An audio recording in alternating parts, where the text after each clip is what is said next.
ერთ აქციაზე რო ჩავედით და მოვითხოვეთ ინფორმაციის გაშვება, რომ აი ჩვენი ეროვნული მოძრაობის ლიდერები რაღაცას აპირებდნენ, შევხვდა მე და ჩემ მეგობარს ოფიციალურად შევხვდა ტელევიზიის დირექტორის მოადგილე და გითხრა, რომ ეს არ არის ხალხის ტელევიზია, ეს არის კომპარტიის ცეკას ტელევიზია. ჩვენ გავაკეთებთ იმას, რასაც კომპარტიის ცეკა გვიბრძანებს.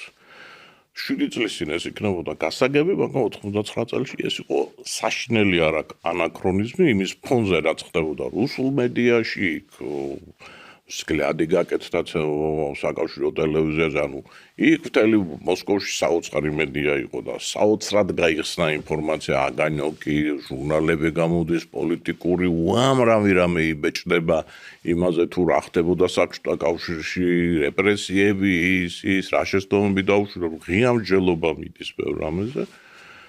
საქართველოში ვართ, ბრეჟნევშინა გვაქვს რა. 9 აპრილამდე და ეს გახდა ძალიან დიდი უკმაყოფილების მიზეზი, იმიტომ რომ ჩვენ ყველაფერს უყურებთ.